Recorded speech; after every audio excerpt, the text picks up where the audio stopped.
चले गए, लेकिन अंग्रेज के स्वरूप में यहाँ पे सत्ता में बैठे लोगों ने भी वही व्यवहार किया है, तो इनमें और अंग्रेजों में कोई फर्क नहीं है। क्या आप हमारे साथ में हैं कि नहीं है?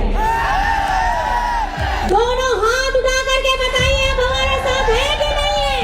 हम तब तक शांत नहीं बैठेंगे जब तक हमें हमारा हक नहीं मिल जाता, हमें हमारा अधिकार नहीं मिल जाता। ये तीर धनुष याद रखिएगा, ये संघर्ष की कहानी बताता है। लहूलुहान हमारे वीर सपूतों की कहानी बताता है। ये कहानी बताता है कि ये आपका जीवन इतना आसान से बीतने वाला नहीं है। कितना बड़ा होता है एक गरीब का घर, इतना बड़ा होता है क्या गरीब का घर? अरे काम कर रहे मजदूर साथियों को, दीदियों को, बहनों को, भाई को उस जमीन का मालिकाना हक तक नहीं मिलता। कितना बड़ा होता है एक गरीब का घर, इतना बड़ा होता है क्या गरीब का घर? छोटा सा कमरा होता है, ऊपर छत भी मजबूत नहीं होती है, दीवार भी नहीं होती है ढंग की। बरसात आए यहाँ तो बाढ़ का भी आपका हमेशा खतरा लगा हुआ रहता है।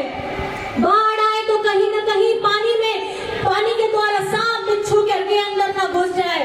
घर पे एक मजबूत खाट नहीं होती, घर में एक मजबूत चूल्हा नहीं होता। ये दर्द है यहाँ के मजदूर भाइयों का, ये दर्द है यहाँ के टी ट्राइब का, यहाँ के आदिवासियों का। ये किसी ने समझा नहीं। अंग्रेज तो चले गए, लेकिन अंग्रेज के स्वरूप में यहाँ पे सत्ता में बैठे लोगों ने भी वही व्यवहार किया है, तो इनमें और अंग्रेजों में कोई फर्क नहीं है। आज आपके दर्द, आपके संघर्ष, आपके हक की पुकार के लिए जब जेवीपी जेएमएम के साथ में आया, तो हेमंत दादा ने ये कहा कि झारखंड में भी जब झारखंड बना नहीं था, झारखंड का सपना किसी ने देखा नहीं था, तो हमारे आदरणीय विषम गुरु शिबू सोरेन ने, एक आदिवासी बेटा ने ये सपना देखा, हमारे आदिवासी लोग मिलकर यहाँ मूलवासी लोग झारखंड में रहेंगे। संघर्ष किया, लाठियां खाई, सर फूटा, कितने परिवार के कितने सारे लोग बिछड़ गए, कई लोगों ने अपनी आहुतियां दे दी, जेल चले गए, पूरा जीवन संघर्ष में चला गया। हमेशा याद रखिएगा, पहली पीढ़ी जो होती है वो हमेशा ऐसा संघर्ष करती है कि जिन्हें लाठियां खाना पड़ता है, जिनको अपने जान का परवाह नहीं करना होता है, अपनी मिट्टी के लिए, अपने जंगल के लिए, अपने जमीन के लिए, अपने पानी के लिए, उन्हें वो लड़ाई करके अपनी आहुति देनी पड़ती है। तो दूसरा जो पीढ़ी होता है वो संघर्ष करके उसको और आगे बढ़ाता है, ताकि उसके सामने जो जिम्मेदारियां थी उसके बड़े लोग, वो जिम्मेदारी को आह्वान करना होता है। वैसे लोग का जीवन भी इसी तरीके से अपने परिवारों से दूर हो जाता है, वो लड़ते हैं और संघर्ष करते हैं। जो तीसरी पीढ़ी आती है उसे एक थोड़ा सा मौका मिलता है कि वो पहचान, वो लड़ाई जो 2-3 पीढ़ियों से लड़ी आ रही है, अब उस लड़ाई को आपको और आगे बढ़ा करके वो जिम्मेदारी को अपने मजबूत कंधों पे लेकर के आपको आगे बढ़ना है। तो मैं आपसे ये सवाल पूछना चाहती हूँ, जिस संघर्ष के लिए, आपके स्वाभिमान के लिए, आपके आदिवासियत पहचान के लिए, आपके इस जगह जमीन में अपना नाम दिलवाने के लिए, आपको उचित मजदूरी देने के लिए जेएमएम जेवीपी के हमारे भाई यहाँ प्रभात दास जी खड़े हैं।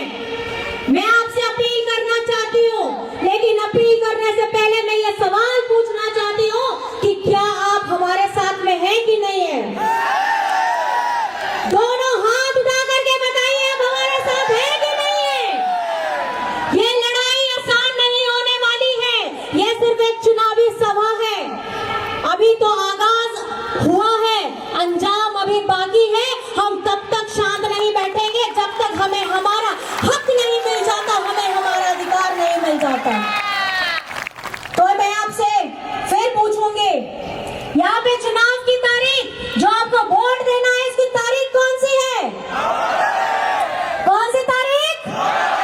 कौन सी तारीख?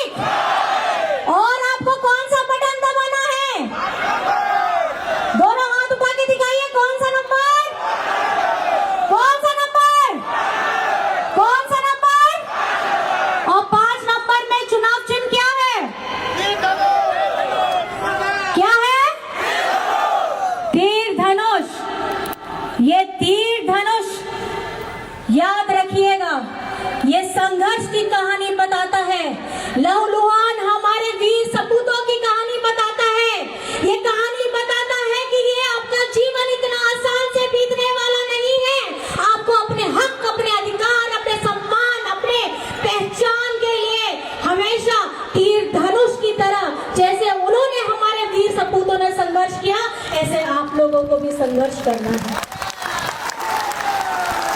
तो इस बार हम लोग सब मिलकर के बोलेंगे, अब की बार अधिकार की सरकार। क्या बोलेंगे?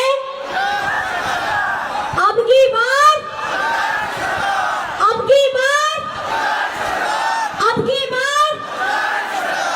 और हमारे जितने भी भाई बंधु हैं, बहुत दूर दराज से आए हैं, आप सभी का मैं अभिनंदन करती हूँ, आभार करती हूँ। अभी और भी कार्यक्रम है, आगे के कार्यक्रमों में जाना है और सफर भी लंबा है। तो उड़िया में है क्या यहाँ पे?